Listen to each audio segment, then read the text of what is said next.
Go. 10. They took man into space, but never left the Earth. Houston, you're go for landing, over. They flew every flight Hang on.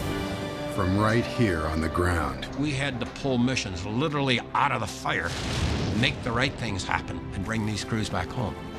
They are the men of mission control, engineers who took the dream of spaceflight and made it reality. It's one small step for man. You just didn't say, we can't do this, we can't do that. You made it happen. Flight director Gene Kranz and the men of mission control tell their story for the first time. Capcom word, no go. And I almost shook my head in fear. We were losing our oxygen. Houston, we've had a problem. The CIA came rushing in. No one was to talk about it. No one was to know about it. They were trapped. You cannot operate in this room unless you believe you're a Superman and whatever happens, you're capable of solving the problem.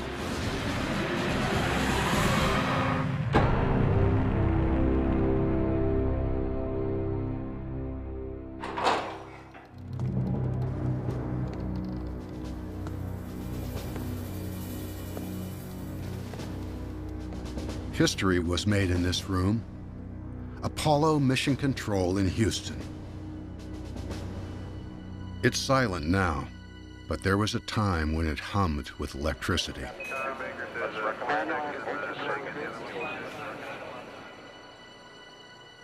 From this console, flight director Gene Kranz led his controllers in life and death struggles, landing on the moon for the first time, That's one small step. bringing a crippled ship safely home.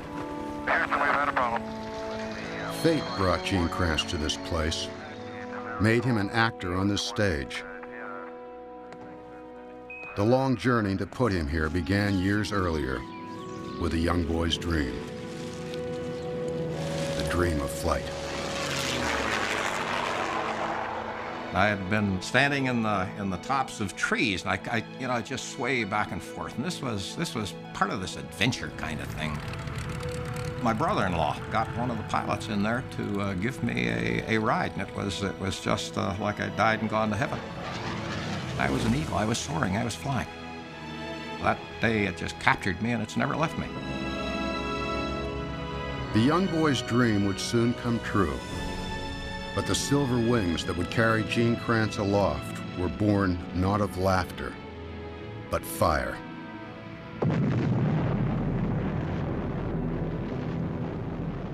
In 1949, the Soviet Union explodes a nuclear bomb.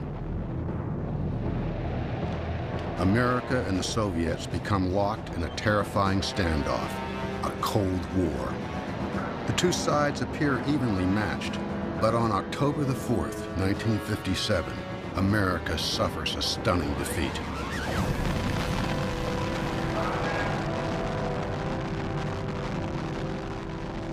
Gene Kranz is an Air Force pilot in Korea when he gets the news. We came down from a flight one day, and we got the word that the Soviet Union had launched a satellite called Sputnik. Russia already has nuclear weapons. Now they have the world's first satellite, an unstoppable machine flying directly over the U.S. Can it spy, take pictures? Can it drop a bomb? 4 weeks later, another Sputnik. A hostile power is advancing into space, perhaps to control the planet. It is quite possible that an aggressor nation that dominates space will then dominate the world. We just can't let that happen. Overnight, Russia has made space the new battlefield in the Cold War. To compete, America creates NASA, the National Aeronautics and Space Administration. Its mission, fly an American in space as soon as possible. This campaign will be led not by generals, but by engineers. At any other time, these men would have had unremarkable careers. Now, world events have put them at the center of a desperate struggle. Few will ever be known to the public, but they will become the unsung heroes of the race to the moon. After leaving the Air Force, Gene Kranz joins this new army of engineers and meets a man who will shape his life, Christopher Columbus Kraft. He was the mentor, the teacher, the tutor. Chris Kraft was the architect not only of mission control, but basically the entire concept for spaceflight operations. Kraft is charged with designing the flight plan for Project Mercury, the program to fly an American into space. I don't think that suddenly some morning I woke up and said, oh, we're going to have a mission control center. That term never crossed my mind. It wasn't until I began to think about the details that I realized the importance that the ground would play in this operation. Doctors don't know if a human will be able to function in space. And even if he can, the machine will be moving too fast for the pilot to make decisions. Kraft recognized that flying a spacecraft 5 miles per second really doesn't allow much time for equivocation. And we'd be the guys on the ground who had to come up with the answers if they ran into problems. It's a revolutionary concept, flight control from the ground. The idea is straightforward, but it's never been done. As they start trying to make it reality, the details raise more and more questions. How often do you want to talk to this thing as it goes around the Earth? What do you need to know where it is? If I've got to be prepared to bring it down any place around the world, what am I going to do about that? Since communication satellites don't yet exist, Kraft will need a global network of ground stations to track the spacecraft and talk to the astronaut. How do they know what's going on? How do they know what to do?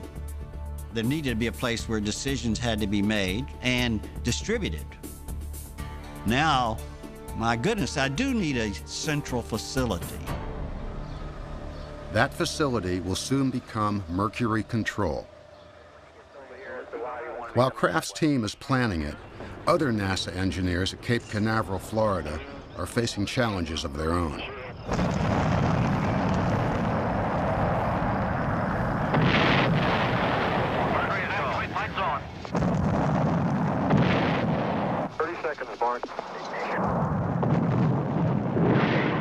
Space is a political contest. To some, America's embarrassing rocket failures are symbolic of national weakness.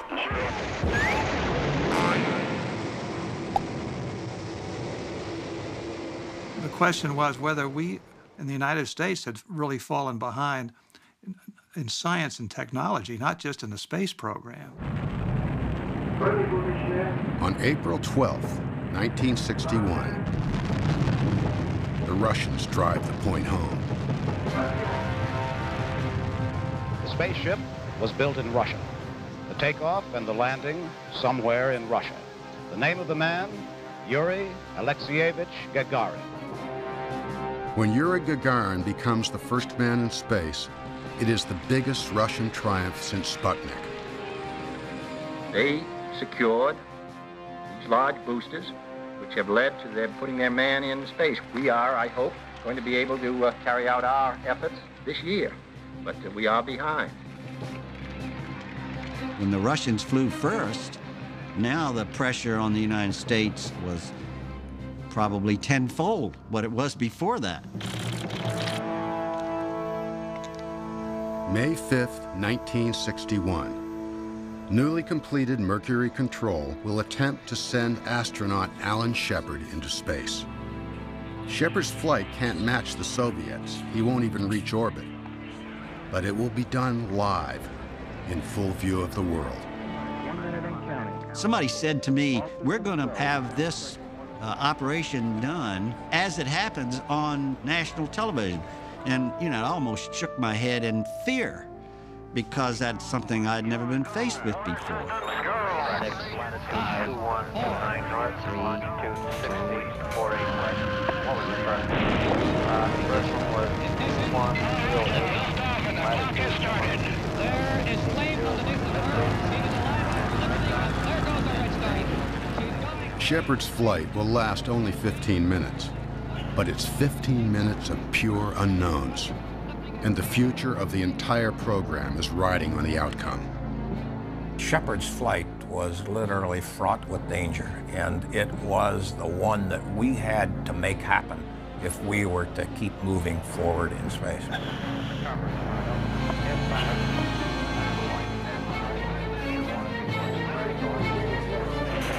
Cabin pressure is holding 5.5.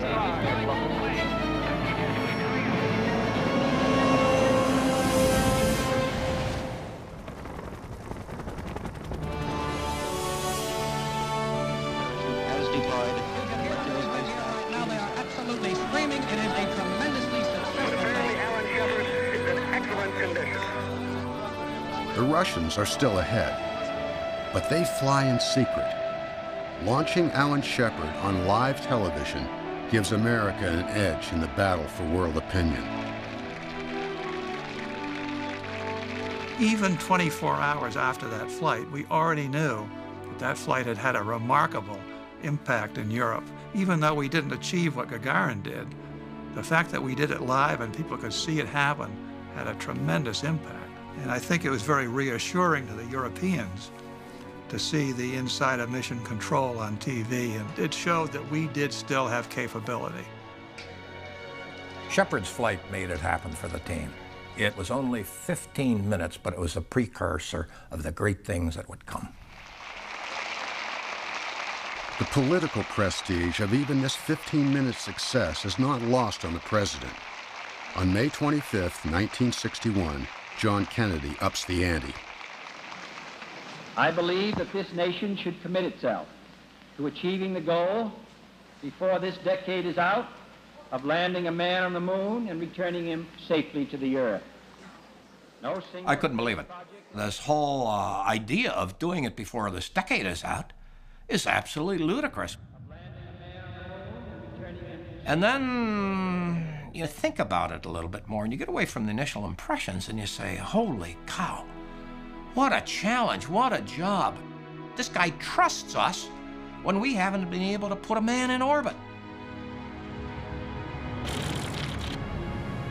The first American to attempt an orbital flight will be astronaut John Glenn. We will pick up the count at T-minus 6 minutes and 30 seconds. February 20th, 1962. Our first orbital mission. Mercury cancel? No. All pre-start panel lights are correct. The ready light is on. 1, 0. Roger, the clock is operating. Godspeed, John.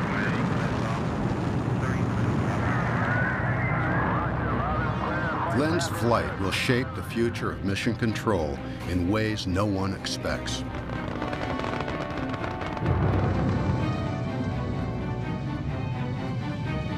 Through the first orbit, everything goes as planned. Roger, 0G, and I feel fine. Then a warning light in mission control indicates a problem with the spacecraft. We had a single piece of instrumentation that indicated his heat shield might have come loose. If this was true, we couldn't re-enter safely. It was also the question, was this a valid piece of information? If it is valid, John Glenn could burn up during re-entry. Flight director Chris Kraft believes it's a false alarm. I talked it over with my flight control team, and we all said, that's an erroneous signal. So I'll ignore that. Then management gets involved. In the top management's mind, restraining the heat shield with the retro-rocket package was the most conservative form of re-entry. Normally, the retro rockets fire to begin re-entry, then drop away. Management thinks keeping the pack on through re-entry may hold the heat shield in place. But this is risky. Re-entering with it on could damage a perfectly good heat shield. If it was not valid, then we put John Glenn at risk by using an off-the-wall procedure, one that we hadn't fully tested. Management insists. Shortly before retrofire, John Glenn gets the news. We are recommending that you leave the retro package on is Friendship 7. What is the reason for this? Do you have any reason? Over. Not at this time. Glenn begins re-entry. For 4 minutes, no one will know if he has survived. 20 seconds to retro 5. February 20th, 1962. Astronaut John Glenn is re-entering the atmosphere at 17,000 miles an hour. A warning light says his heat shield is loose, but it may be a false alarm. For 4 minutes, Mercury Control won't know if he has survived because of radio blackout. Blackout is a time period where the fire of re-entry prevents communications to the crewman on board the spacecraft. During this period of time, we're unable to communicate with the crewman. He's on his own. Friendship 7, this is Cape. Do you read? Over. Friendship 7, this is Cape. Over.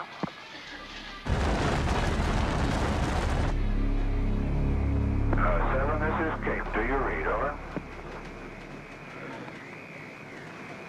Main chute is on green. Finally, Glenn reappears. Safe. Friendship 7, ready for impact. Almost down. Here we go. The signal was false. Later examination reveals the heat shield was never loose. What did I learn from that? I learned that my organization probably knew more about the dangers associated with what we were doing, probably knew better what to do than anybody else. From now on, Kraft insists one man will have the final say, the flight director.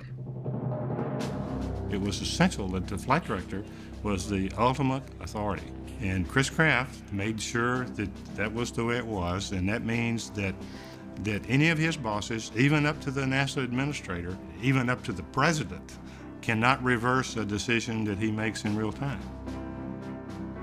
When you step into that console, you accept the responsibility for the lives of the crew, the success of the mission, and you're doing it in full view of the entire world.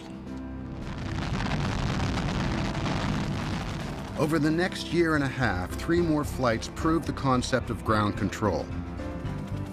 Project Mercury has shown America can compete in space. Mercury was the answer test for manned spaceflight. We had to learn how to do that, and Mercury did it.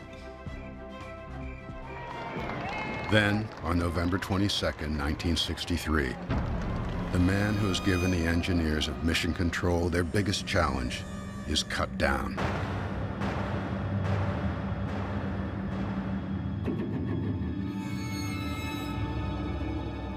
After his assassination, it moved from being a challenge to literally a crusade. This was now our mission to win this battle for President Kennedy.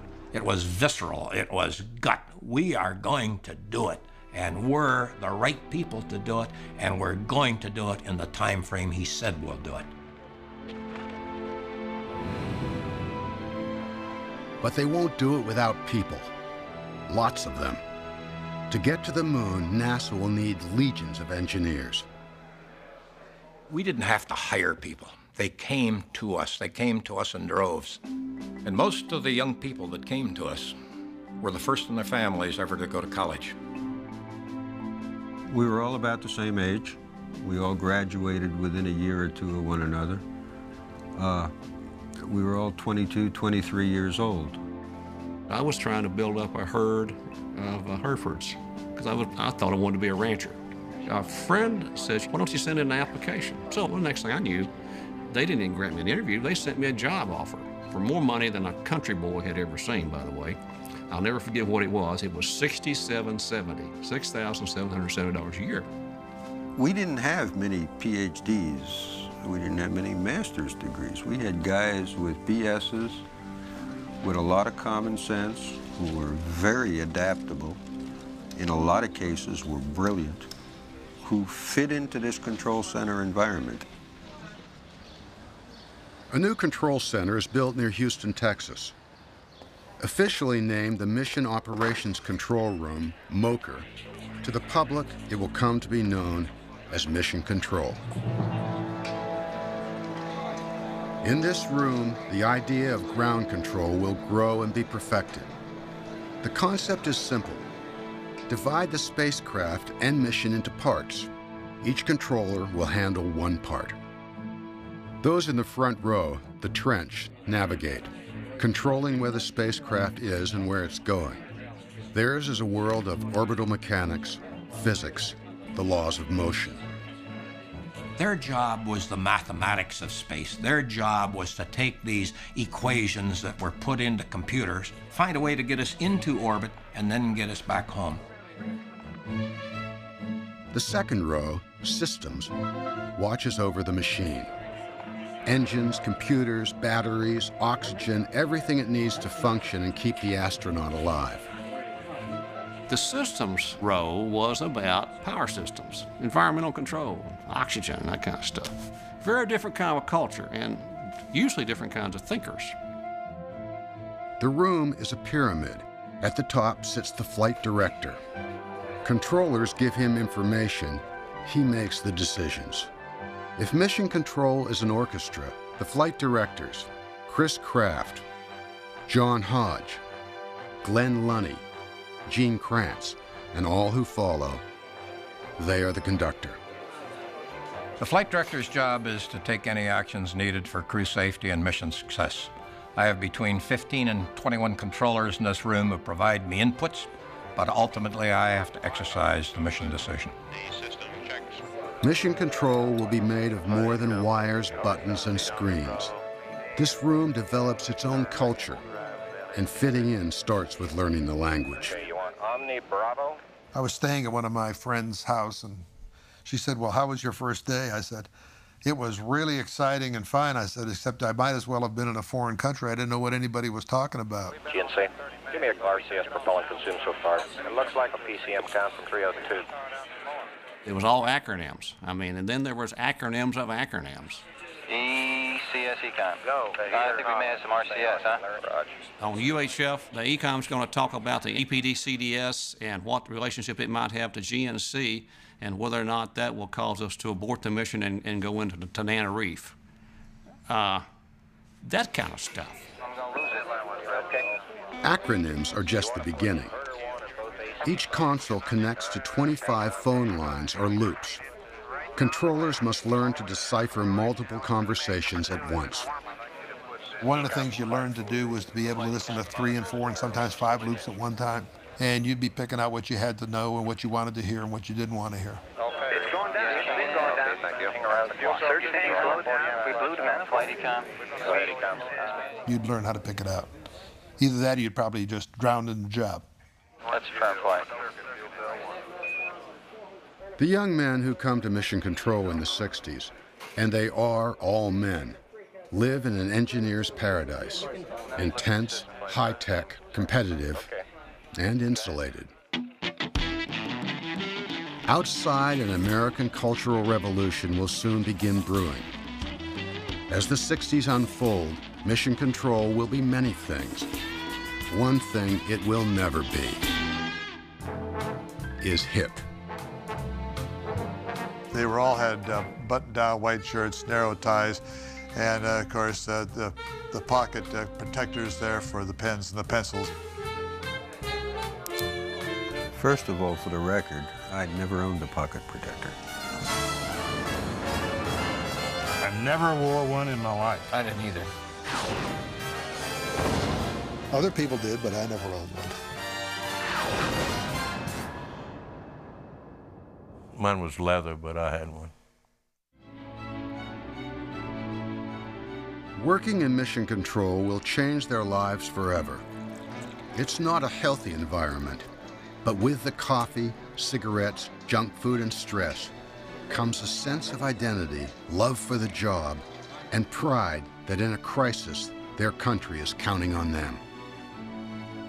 When the picture finally opened up to me about what this was about, I really got into it, and I was hooked. I didn't give a shit what I'd been thinking, how many problems I got when I walked through those doors and I shut them behind me. I was now in the control center, and I'd better get my act together because what I was going to be doing is very important.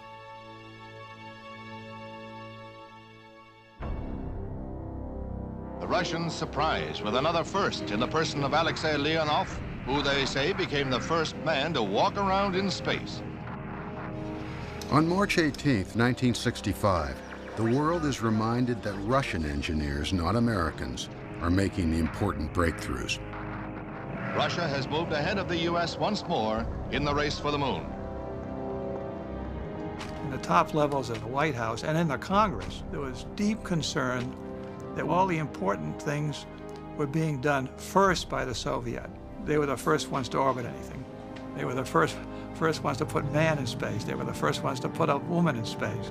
Again and again and again, they were doing things first. And when were we going to be able to do something first? NASA's answer is Project Gemini. Flying a two-man spacecraft not much bigger than Mercury, Gemini will develop the tools and techniques to reach the moon, hopefully before the Russians. Gemini was designed to develop and prove the operational techniques of a rendezvous, long-duration missions, and then a spacewalk, extravehicular operations. None of these is more crucial than rendezvous. The Russians have never done it, and it will be essential to lunar missions. Leaving the moon, the lunar lander will have to rendezvous with the mother ship, or the astronauts won't get home. Rendezvous was an absolute necessity if we were to achieve the goal of putting a man on the moon. Rendezvous, bringing two vehicles close together in space, won't be easy.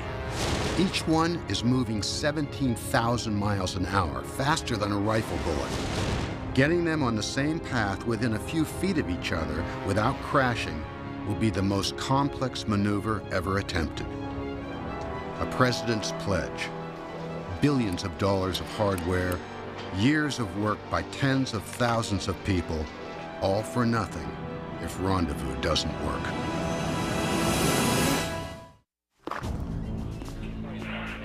December 1965. For 8 years, America has been behind in space. Now Mission Control is trying to beat Russia with the world's first rendezvous. Rendezvous was an absolute necessity if we were to achieve the goal of putting a man on the moon. Gemini 6, with astronauts Wally Schirra and Tom Stafford, launches.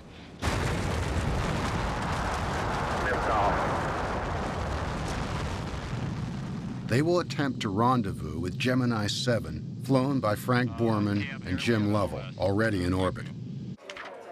Success or failure comes down to math. With a gravitational constant. The orbital mechanics in the trench have to calculate two perfect trajectories, figuring the Earth's gravity, the spacecraft's weight, the rocket's power, all the variables. If their equations work, they'll wind up with two speeding bullets perfectly positioned alongside each other, like two cars tailgating a foot apart at 17,000 miles an hour. No one knows if it can work. We had to prove that these equations that they had written could bring those two together. Okay. Steering looks good from here, Gemini 6. You are go. We calculated all the maneuvers they had to do. We tracked their orbits and, in essence, kind of flew the spacecraft from the ground. Gemini 6, Houston, you're coming up on 1 minute to the burn. Roger, Jim. Mark. The moment of truth. If the trench's calculations are right, Schirra and Stafford in Gemini 6 should be able to spot 7 a few miles ahead. Hey, I think I've got it. Is that spacecraft 7?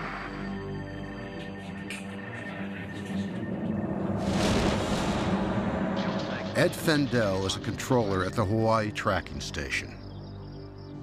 And I had two vehicles sitting there, and they were talking to each other because they had rendezvoused right over the top of me.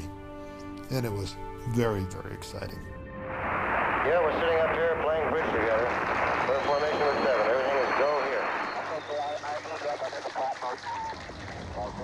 Rendezvous is the first time America has beaten the Russians. Jerry Bostic wants to celebrate.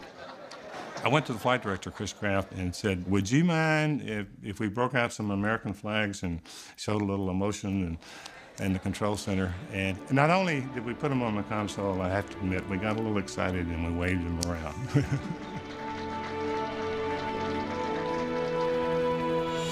It's 1965.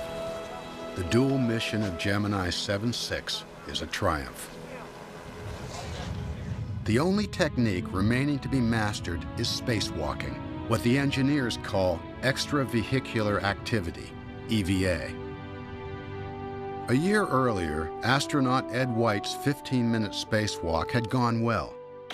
Now America's second EVA, far more ambitious, will be up to astronaut Gene Cernan. Cernan would have to move along a series of handholds to a maneuvering unit that he would strap on his back, and he would basically fly around the vicinity on the tether behind the Gemini spacecraft. June 5th, 1966, Gemini 9. 49 plus hours into the flight, a little over 1/2 hour into America's second EVA.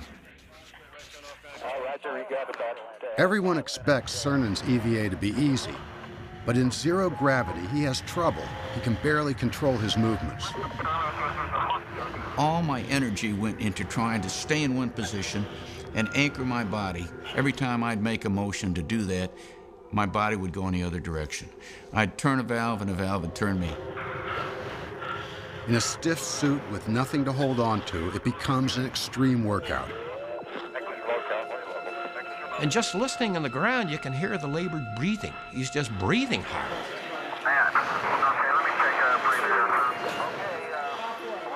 The flight surgeon watches Cernan's pulse climb over 170 beats a minute. What if he passes out or has a heart attack? There's not a thing Mission Control can do. I really realize how powerless we are. I can visualize Gene in this environment, but basically there's no way I can help him. I didn't want them to do it. If it was up to me, we wouldn't do EVAs. Okay, it was a dangerous thing to do. It's very dangerous to get out because you may not come back.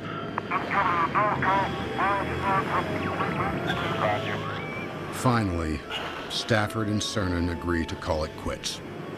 The crew decided they would abort the EVA while they were out of sight of Mission Control.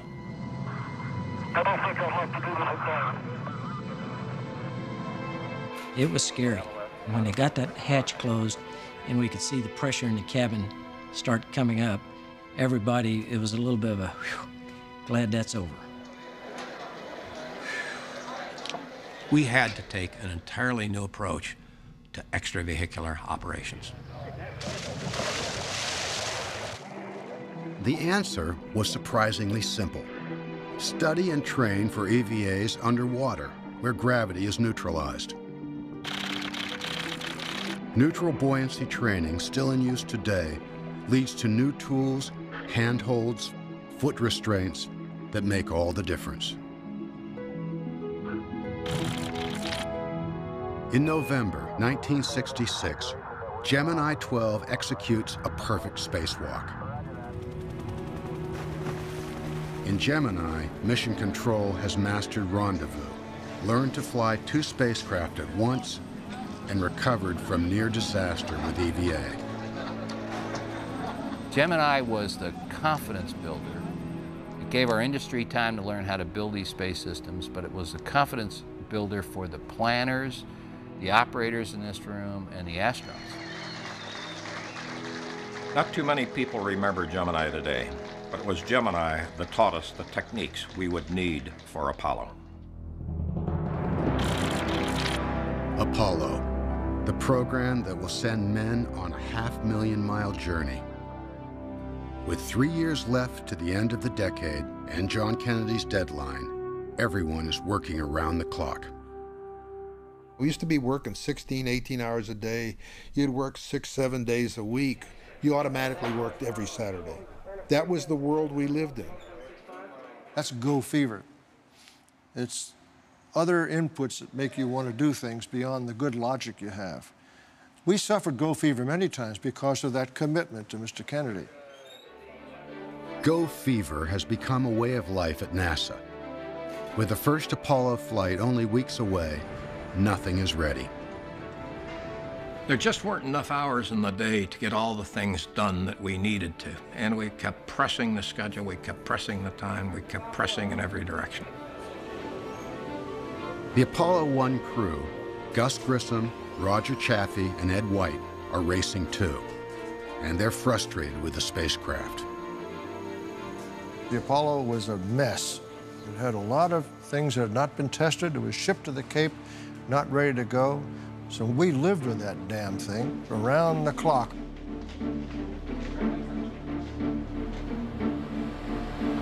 January 27, 1967, 3 weeks to launch. A dress rehearsal of the final countdown called the Plugs Out test. The crew is sealed in, the spacecraft pumped up with high-pressure oxygen. Okay, we've tried about every mode. I don't know what to do, buddy. The test drags on into the evening. I remember that day we just couldn't talk with the crew. The communication was just terrible. How about Flight? How do I get to learn? We can't talk between three buildings. I don't know what to do, buddy. I can't hear a thing you're saying. Jesus Christ. We're literally behind in every area of our work. And nobody stood up and said, stop. At 6:31 p.m. on a Friday evening, Go fever finally catches up with NASA.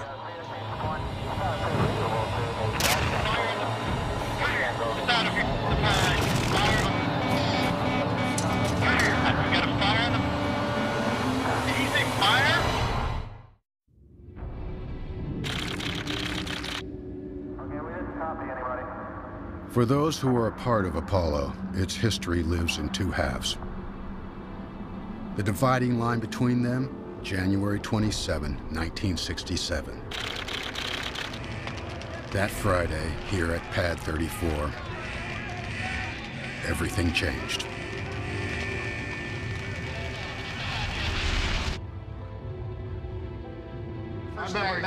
John, but I remember Carl Huss talking about Even today, when Gene Kranz and his controllers get together, the conversation always returns to that night. They call what happened the fire, and none of them will ever forget it. I had gotten off shift with Gene that day, and several of us had gone over to the Holiday Inn, and we were over there drinking. I had gone home because they were going out for the evening, and one of my neighbors came over who worked out at the Space Center and indicated they had had a fire in the pad. Okay, we didn't copy anybody. Easy fire? I thought to myself, this could be really serious, because the first thing that came into my mind was 100% oxygen. Fire was the last thing you ever wanted to hear if you're operating with oxygen. And they couldn't get out. They were trapped.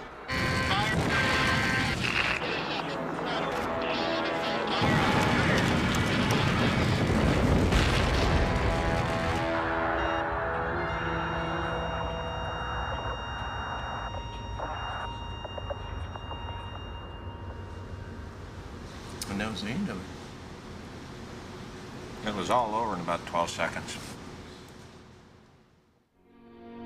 Trapped in a cockpit fire, Ed White, Gus Grissom, Roger Chaffee are dead.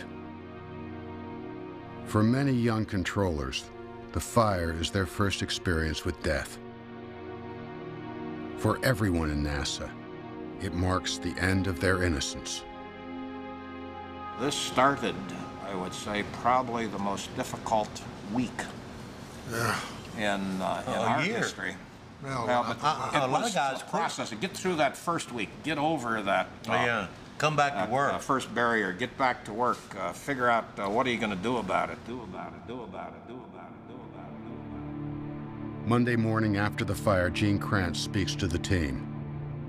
Decades later, he can still recite the words from that day.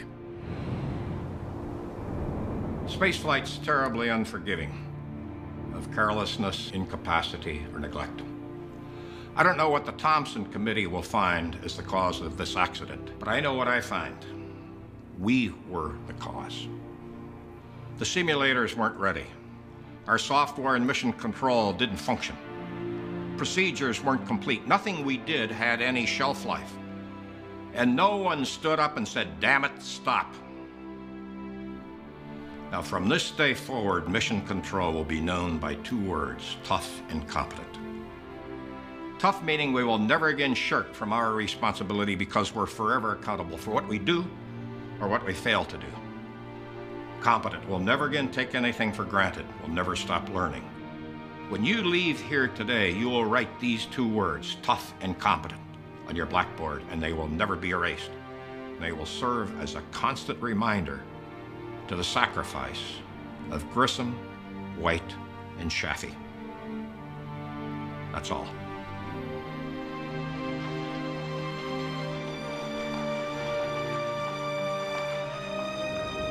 And then I remember walking out of there and people starting to gather in little groups and starting to talk.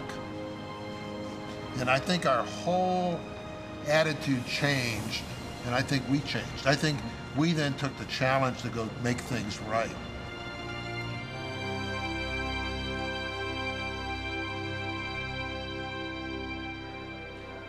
NASA convenes a board of review, the Thompson Committee. They find the fire began with a short circuit somewhere in 30 miles of wire. They also find shoddy workmanship by the contractor. Too much flammable material in the cabin, a hatch that cannot be opened quickly, and the terrible danger of pure oxygen. All manned flights are grounded indefinitely. Faced with a disaster that could have ended Apollo, NASA pulls off an engineering triumph. In less than 2 years, the spacecraft is redesigned, rebuilt, and ready to fly. October 11, 1968, Apollo 7. Return to manned flight testing. The shakedown cruise of the redesigned command and service module. 21 months after the fire, Apollo 7 astronauts Don Isley, Wally Schirra, and Walt Cunningham fly the redesigned spacecraft into Earth orbit. For 11 days, they put the command module through its paces. Apollo 7 completed every one of the flight test objectives and a few more.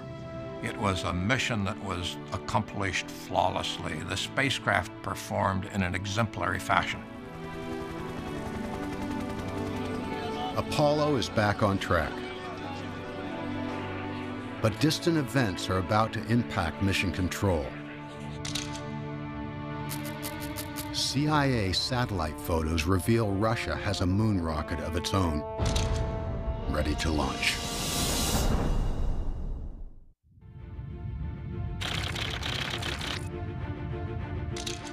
August 1968. CIA satellite photos show a huge Russian rocket nearly ready to launch. The CIA came rushing in. They had a picture of the vehicle on its way to the pad. It was obvious they were going after something big. And what could it be but the circumlunar flight? An American circumlunar flight, going around the moon without landing, isn't scheduled till next year. Now NASA management makes a daring change. The next flight, Apollo 8, will go all the way around the moon. My initial belief was this was absolutely crazy. But I realized that risk had to be taken if we were to achieve Kennedy's goal of landing on the moon within the decade. It will be the ultimate test for the mathematicians in the trench, navigating a spacecraft toward a moving target 250,000 miles away. We were used to just going around the planet, and this was the first time that we were going to take people and send them to a destination. Apollo 8 will also be the first time men ride the giant Saturn V moon rocket. that was going to be the long pole in the tent. That big Hummer that had to get us out of the atmosphere, everybody knew that one was going to have to be done right. It overpowered you. To me, this was the greatest miracle of technology associated with the entire Apollo program.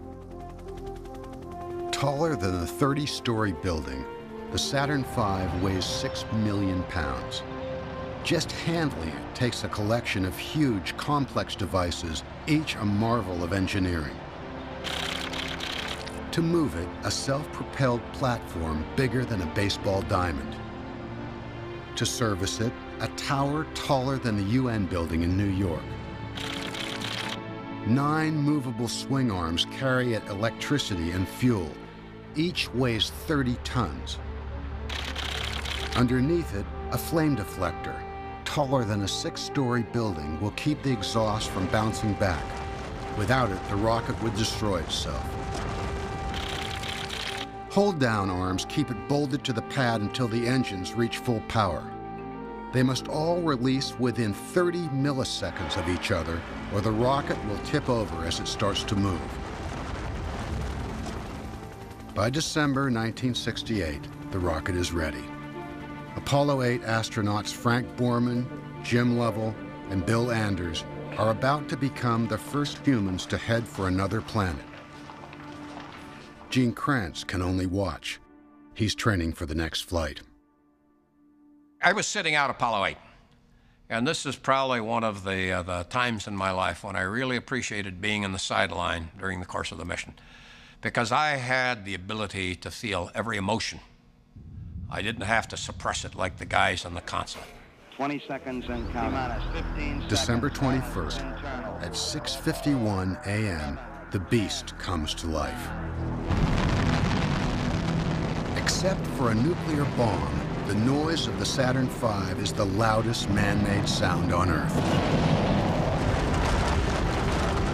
The hold-down arms release, and 6 million pounds of rocket begins rising. Every controller held their breath because we want that guy to fly.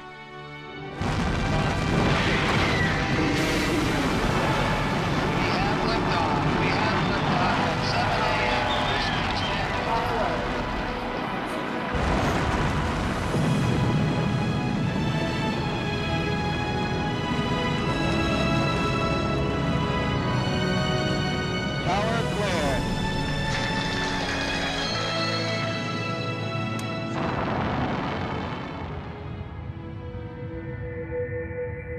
2 hours, 50 minutes after launch, translunar injection, TLI.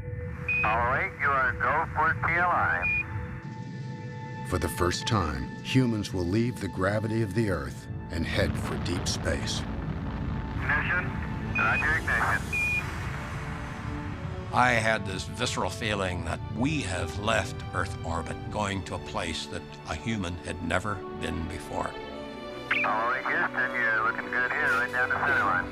Roger, Apollo 8. We see the trajectory path change from basically going around the Earth now to forming a figure-8 type maneuver. We're outward bound to the moon. We'd seen it only in training before. I'd never seen it for real, nor at any controller. Safe journey, guys. Now physics takes over. The spacecraft is coasting, the moon advancing. In 2 days, their paths will intersect. Then another new unknown, lunar orbit insertion. If the LOI engine burn isn't just right, Apollo 8 could spin out into the solar system or crash into the moon. As we approached the moon, everybody's anxiety, started raising because we knew that we were about to do something that was irreversible. We're just sitting there waiting. It's like waiting for a funeral to start.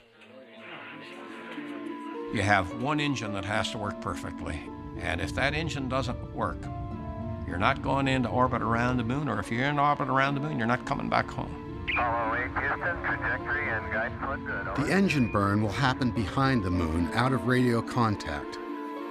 Until Apollo 8 reappears, no one on Earth will know if the trench's equations are right.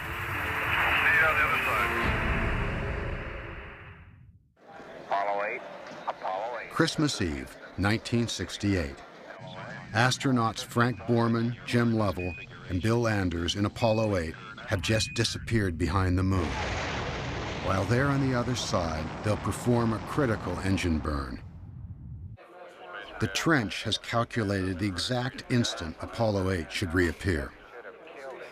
If the engine burn was successful, then they'd come around at this time and we'd see them. And if they didn't do the maneuver, then they would be early.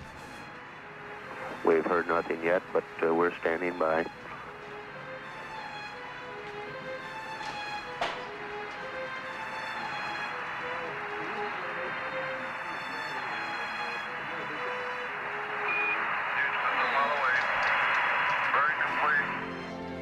To the second, we saw that clock at 0. We heard the call, and we knew the crew had performed the perfect maneuver.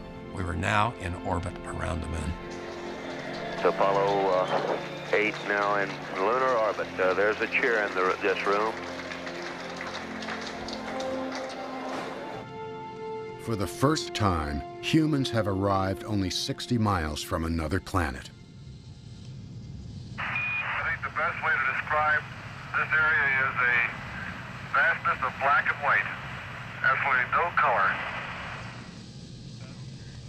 Then the crew, and everyone watching on Earth, sees something else.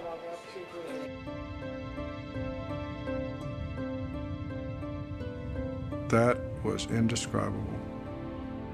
If you didn't experience that, you've missed something. You see it now, and you can make up that picture on any computer. But that was real, and it meant a lot to me, and it meant a lot, I think, to every human being on Earth that saw it. And then they did the unbelievable. I just couldn't believe it. In the beginning, God created the heaven and the earth. They started reading from the book of Genesis. And this was on Christmas Eve. And the earth was without form and void. And God said, "Let there be light." And there was light. And God saw the light, that it was good. And God called the firmament heaven. This was the surprise. Everything else had been pre-planned. And I was crying. It was so beautiful. And right now, this time, I really find it hard to suppress, the emotion of that instant. It's real for everybody who was there, who lived it. Waters called he seas. God saw that it was good. And from the crew of Apollo 8, we close with good night, good luck, a Merry Christmas, and God bless all of you on the good earth. To hear that coming from Americans circling the moon on Christmas Eve, very emotional moment, very proud moment. Apollo 8 is a turning point in history, giving humankind its first look at our home as it really is.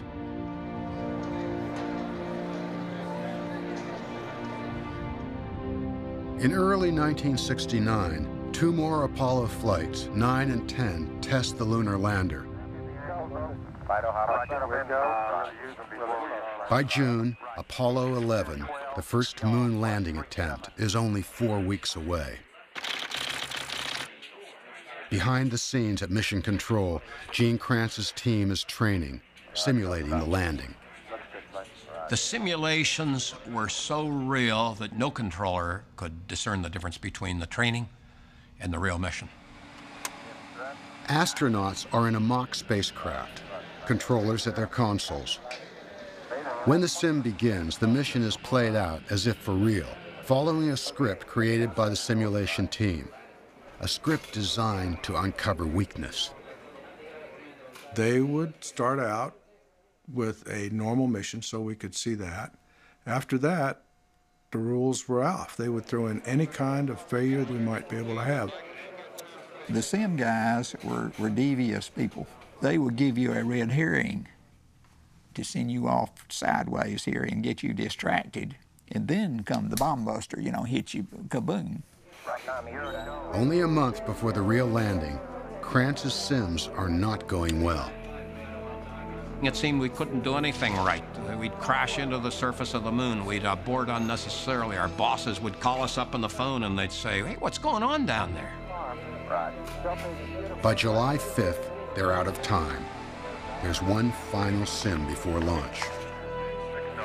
Final simulation is essentially graduation day. It's one where you want everything to go exactly right and you want to leave the crew and the control team feeling good about this mission. The sim begins.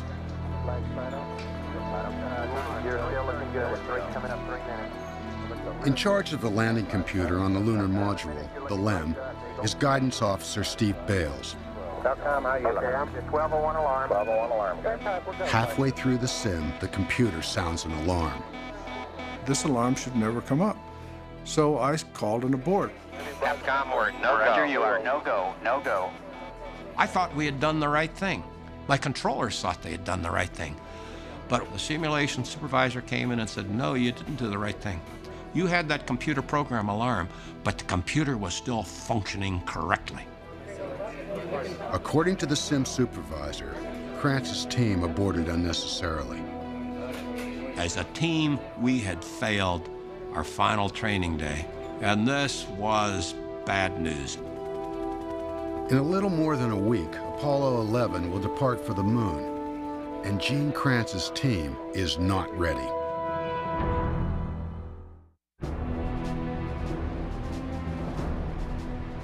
July 1969, 10 days before the launch of Apollo 11. The final simulation has uncovered a problem with the landing computer. Gene Kranz wants Steve Bales to clear it up. Gene said, "Look, I want you to go work on computer alarm rules, and I want to have an answer before the week's over. What are we going to do if this alarm comes up?" The computer designers assure Bales the alarm can't happen in actual flight, but if it somehow does, it will be his decision whether or not to continue the landing. Today, mankind will attempt mission control in Houston reports everything is America's go moonshot, for today's our first chance to set foot on another world. 2 weeks later, the first moon landing is about to begin. Gene Kranz's entire life has led him to this moment. Of all of the flight directors, I'm probably the most emotional, and I felt compelled to talk. I said, "We're getting ready to make history." We're getting ready to make history. You know what we're about to do. From the day that we were born, we were destined to be in this room this day. I have absolute confidence in everyone in this room, but I want you to know something. No matter what happens to us this day, I will stand behind every decision that you make. However it goes. However it goes. When we walk out of this room, we walk out of this room as a team.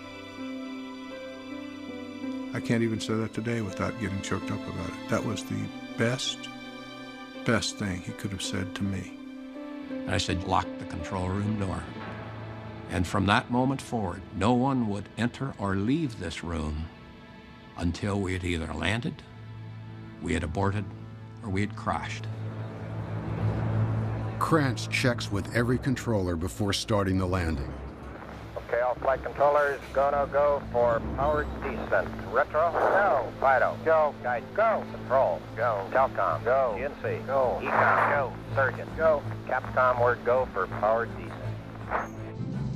250,000 miles away, astronauts Neil Armstrong and Buzz Aldrin start down in the LEM. Eagle, he said, looks good. Eagle, Houston, everything's looking good here, over. Then, only a minute into the descent, Steve Bales, call sign Guidance, sees they're going down too fast. 20 foot per second, down back here. If the air increases, they could crash. Steve Bales comes to me and he says, "Flight, we're halfway to our abort limit." So I was terrified. I thought I was going to have to stop the landing. How you looking, guys? They're out 20 foot per second. No change is what you're saying. No change. Roger. No change. The speed stays within abort limits. And I thought my big problem for the day was over. But in fact, Bale's big problem is about to begin. 1201. 1201. Roger, 1201 alarm. 1201, the computer alarm that is never supposed to happen in actual flight. The same one from the final sim. I'd forgotten what 1201 was. My backroom, who knows everything, has reminded me, that's the one where you've got to make a choice. Bales is 25 years old. He has seconds to decide. Continue with an overloaded computer or abort. If we ever aborted a lunar descent, it would have been the most complicated maneuver we've done in human spaceflight. Time is running out. Bales makes his choice. I said, flight, we're go. I almost shouted it. We're going, that alarm. Go! Roger. Real good. Roger. The computer is hanging on by a thread. And now there's another issue. All of the problems that have occurred now are causing us to land long. They've overshot the landing zone. Boulders as big as houses are in the way. Searching for a safer spot, Neil Armstrong is running out of fuel. We wanted to have a margin at the end when we landed. We didn't want to land empty. In all of the sims, always, we had something on the order of 3 minutes of fuel left. 3 minutes. Altitude still over 500 feet. The math doesn't look good. I said, okay, all flight controllers, no more calls except for fuel remaining. Okay, the only call out from now on will be fuel. Then Bob Carlton in the systems row makes a fuel call no one wants to hear. Low level? Low level. This means that now the gas gauge on board the spacecraft is virtually reading empty. Boy, I clutched. The back room clutched. The whole control center clutched. The next fuel call will be 60 seconds. I started a stopwatch, and I sat there and watched that watch count down. And it come time to 60 seconds. 60 seconds. Look at that altitude. We're never supposed to see this. The impossible has happened. We're not going to make it. He calls off 30 seconds. 30 seconds. I'm still counting. When he hits 0, it is now land or abort, one or the other. Picking up some dust. I thought, picking up dust? How can you be picking up dust? And then it dawned on me, we might make it.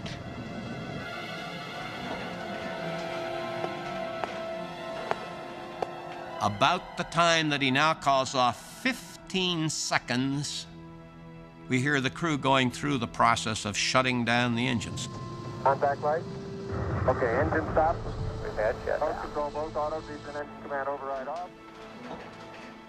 Suddenly, the engineers of Mission Control, the masters of preparation, find themselves completely unprepared for what is said next. Houston, Tranquility Base here. The Eagle has landed. I'd never heard the words Tranquility Base before. In every simulation and every training, they continued to call themselves the Eagle even after they'd landed. Incredible name, I think. What an incredible name. Roger, Tranquility. We copy you on the ground. You got a bunch of guys about to turn blue. We're breathing again. Thanks a lot. And then the back room literally erupted. The people were pounding on the floor, cheering, applauding us. And then my control room started picking up the same buzz. And I said, okay, all you guys, settle down. Okay, keep the chatter down in this room. Come on, let's keep the chatter down. I said, guys, settle down, settle down. Keep your eye on the dadgum bird. This ain't over with. Keep your eye on it.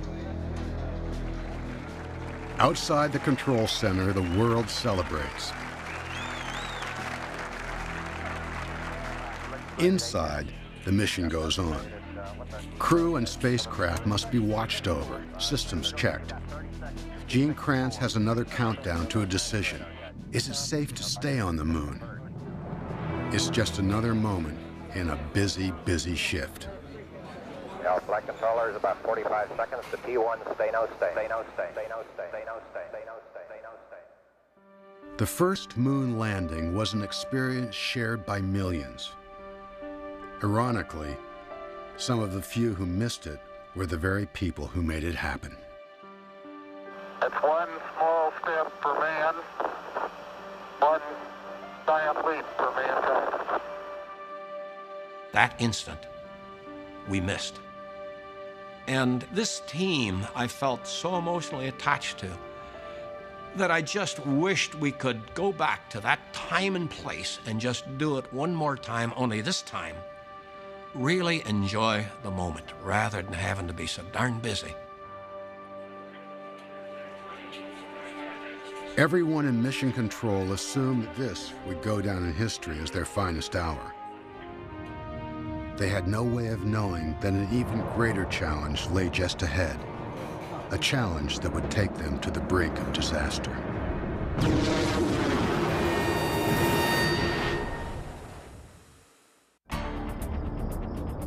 November 1969.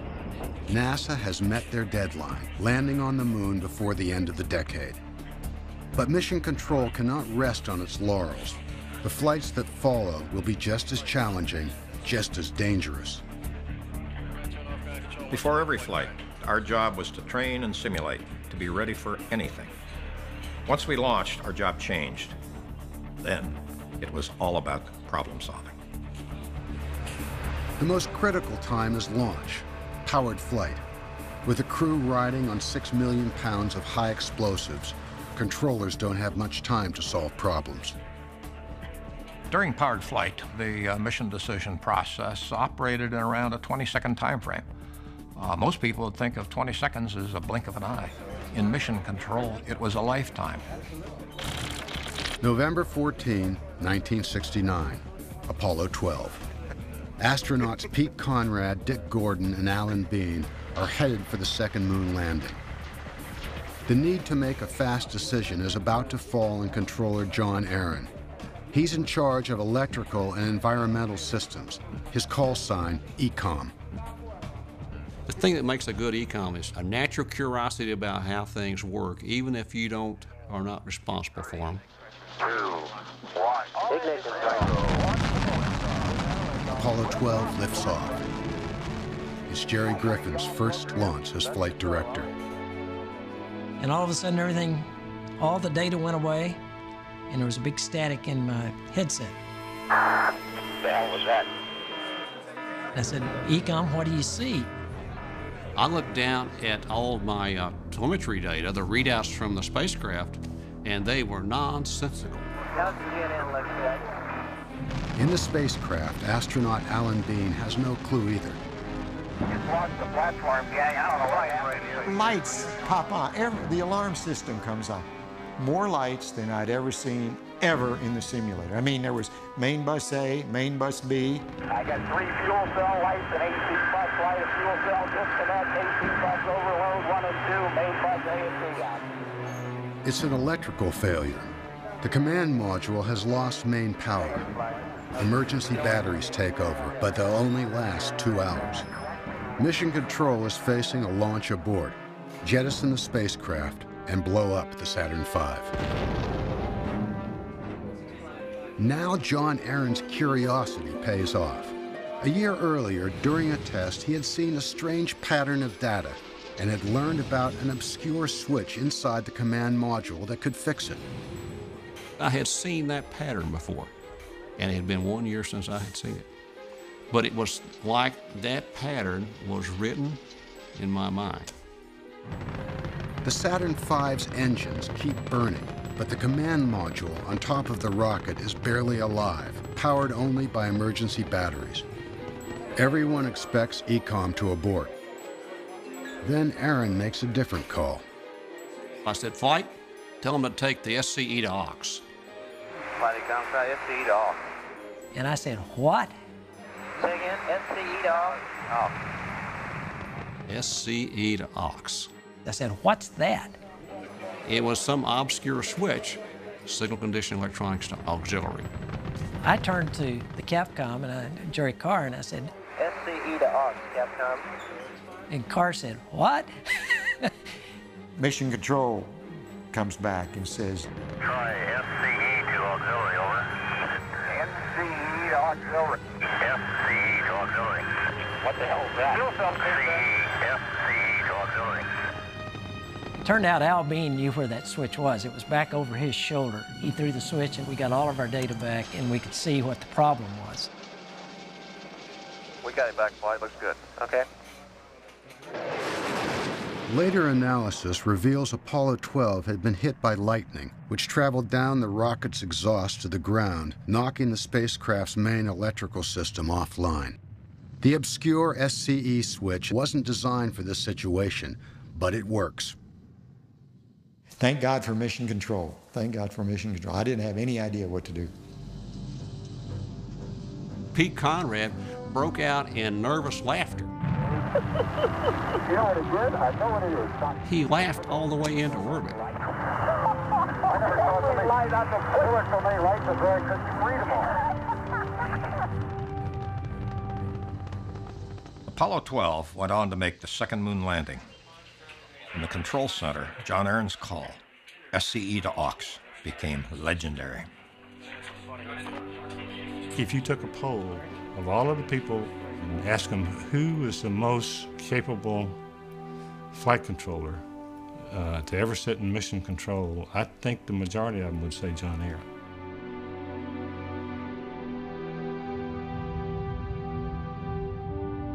Five months later, Apollo 13 astronauts Jim Lovell, Jack Swigert, and Fred Hayes are on their way to the moon. After 2 successful landings, Mission Control is confident. We were feeling pretty good about what we did, although a lot of us had a lot of guarded humble, because it's dangerous business. How dangerous will soon become clear. No one realizes it, but there is a ticking time bomb aboard Apollo 13. Inside a liquid oxygen tank, there is a heater and fan to stir up the super-cold mixture. Unknown to everyone, the wiring is damaged. April 13, 1970, nearly 56 hours into the flight. Gene Kranz's team is about to go off shift. Before they do, they request a cryostir. Turn on the oxygen tank fan. 13, we'd like you to stir up your cryo tank. Okay, stand by. Houston, we've had a problem here. Can say again, please. All right, Houston, we've had a problem. The main bus undervolt. Main bus undervolt, a power failure. No one knows it, but the bad wiring in the oxygen tank 2 has caused an explosion. At first, the astronauts in Mission Control think it's only a power failure. My initial gut reaction was, hey, we're going to solve this problem, get back on track, and then keep driving towards the moon. Then astronaut Jim Lovell reports something even worse. Now, looks to me, looking out the hatch, that we are venting something. Crew thinks they're venting something. We are venting something out into space. To this day, I don't know why I did it, but I looked out the window, the side window, and I could see escaping at a high rate of speed a gaseous substance. We were losing our oxygen. And this now triggered me to a survival mode, when the only thought on your mind is survival and you're trying to find a way to make it for the next few minutes. They don't understand what's wrong. All they know is they're losing oxygen and power. Okay, now let's everybody keep cool. Let's solve the problem, but let's not make it any worse by guessing. But they can't solve it. The command module's power is dying. They switch to emergency batteries, but these will only last a few hours. Kranz orders Ecom Cy Liebergott, in charge of electrical and environmental systems, to get help. Ecom, have you called in your backup Ecoms now? See if we can get some more brain power in this thing? We got one here. Roger. One of the first backup Ecoms to arrive is John Aaron. I watched what they were doing a few times. I said, guys, you're wasting our emergency batteries. We're going to have to power the command module down and turn it off. I'd like you to go down that power down procedure until you get it. That was a big, big step. It never powered down a command module or any of the major spacecraft. That's right. They have no choice. The emergency batteries will soon run out, and they need them for re-entry. To save them, they'll have to turn off the command module, their mothership. It became apparent that the inevitable was facing us, that we were going to lose this mothership. The crew moves into the lunar lander, the LEM. It will be their lifeboat.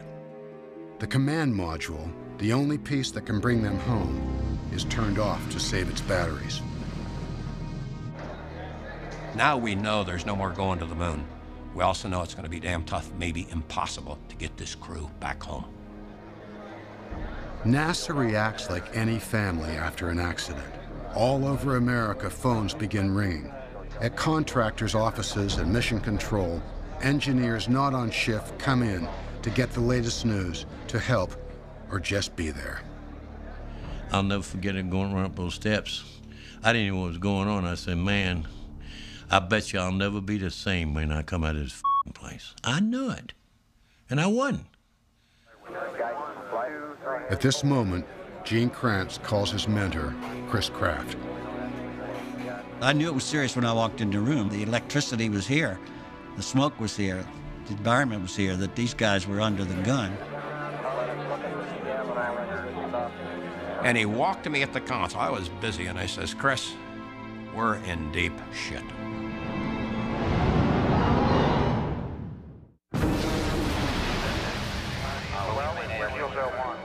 April 1970, 200,000 miles from Earth, Apollo 13 is crippled, the crew's survival in doubt. After losing its power, the command module has been turned off.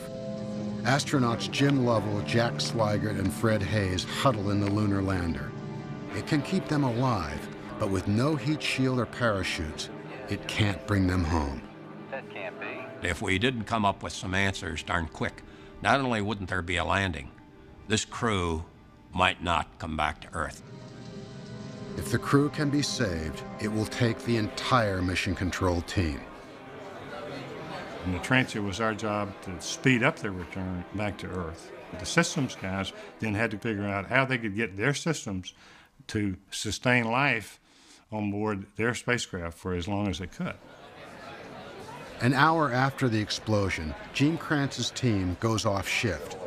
Glenn Lunny comes on. One of his first steps is a critical engine burn. Without the burn, Apollo 13 will swing around the moon, miss the Earth, and remain in space forever. My choice was to go ahead and get it done so to give at least that sense of comfort to the team and to the crew. We're burning 40%. Okay, Aquarius, you're looking good. The burn works. At least the spacecraft is on a path that will take it back to Earth.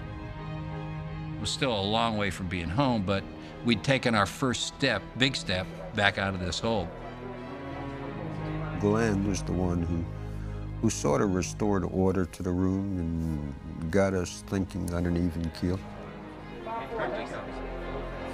Throughout NASA and at contractors all across America, engineers try to figure out how to stretch power, water, consumables. In the lunar module, the LEM, the astronauts hunker down, keeping lights and heat off to save batteries.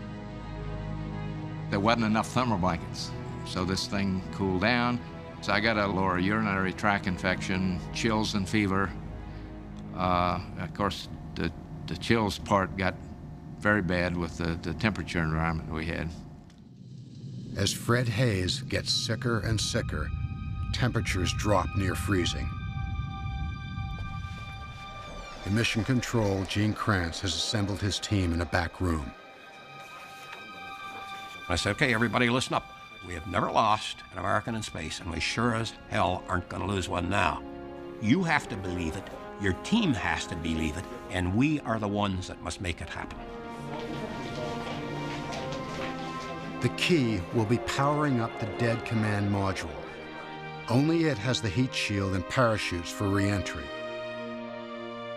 This was a cold cutoff, and it was going to be a cold startup in space. And that had never been done before. So that's what Kranz had to, his team had to go figure out. How do you do that? The command module's batteries have only 2 hours, so it will have to be turned on at the last minute, just before re-entry, without wasting a drop of battery power. This whole thing came down to electricity. Electricity was the constraining resource. So I elected John Aaron to basically become the power manager for the remainder of the mission. Kranz's team struggles to figure out how to power up a frozen spacecraft on a shoestring. Every engineer wants his system on, but John Aaron knows there won't be enough electricity to go round. I'll never forget the landing and recovery guy. I was not going to turn on the emergency rescue beacon. He said, oh, you can't do that. You can't do that. If you don't turn that beacon on and they don't come down exactly where we're wanting them, we'll never find those guys. I said, look, guys, my only job is to find an ocean, to hit any ocean. If I can get them in the ocean, surely you can find them. That was the level of negotiations that went on for the next 3 days. Kranz's controllers work for 3 days and nights, planning a complicated power-up that's never been done before. At the very last moment, I have to evacuate from the lunar module, rapidly power up the command module, initialize the computer, close the hatches, assure I'm in the proper orientation, then blow the pieces apart. This is a checklist that's going to be several hundred steps long. It was getting tight, and so I started to query mission control. Is the checklist ready? Is the checklist ready? Finally, Kranz's team has the plan. So the standard entry checklist on page 2-2, where it starts with P61. Page 2-2, where we... The emergency batteries come back to life. The crew jettisons the service module to begin re-entry. Then they see the damage. And there's one whole side of that spacecraft missing. We were quite concerned. We couldn't believe that this thing drifting by was our spacecraft. Everyone now realizes the explosion was only a few feet away from the heat shield. Even the slightest crack in that shield, and Apollo 13 may disintegrate during re-entry.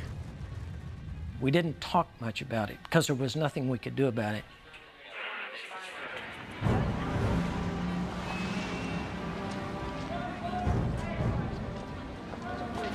Re-entry begins, and with it, radio blackout. Will 13 burn up from a damaged heat shield? Will the frozen parachutes open? Mission Control won't know until blackout ends. Now, blackout is a very difficult time for every controller because we've done everything that we humanly can, and now there are no more give-backs. The trench has calculated the exact second blackout should end, and they'll be able to hear the crew again, if they're still alive.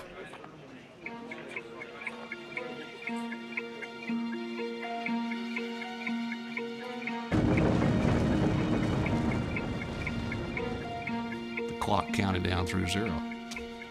And I say, okay, Joe, give him a call. And Kerwin calls, Odyssey Houston, standing by. Odyssey Houston, standing by, over. Apollo 13, this is Houston.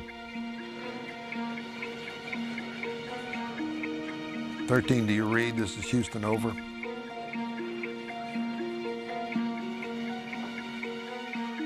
Nothing.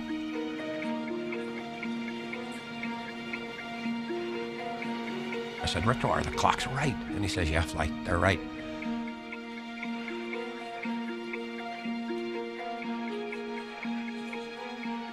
Is this it? Is this all there is? Damn it, we got these guys back and that heat shield has failed.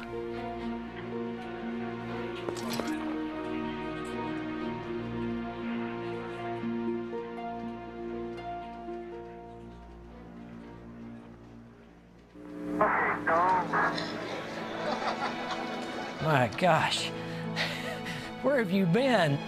Odyssey, Houston, we show you on the mains. It really looks great. The most beautiful sight I've ever seen is that command module dangling on those 3 chutes. I was crying. It was really hard to stop from crying at that time. And I sit down at the chair and I rub my eyes because I'm embarrassed in front of my team to let them know that I've lost it.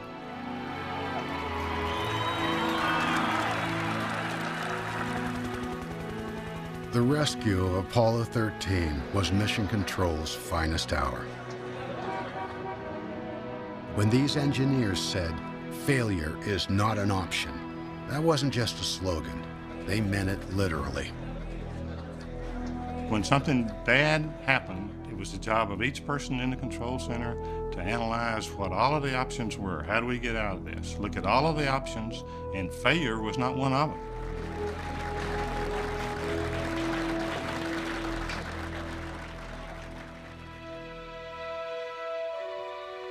But there was no engineering option to repair loss of public support and political will.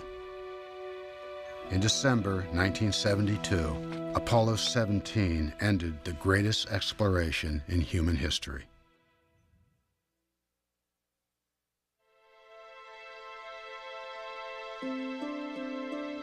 I never look at the moon without thinking that we have been there.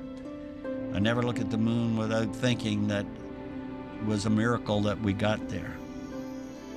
When I was a kid, and if somebody wanted to express something so impossible, it is beyond comprehension, they'd say, "You can't anymore do that, then you can go to the moon."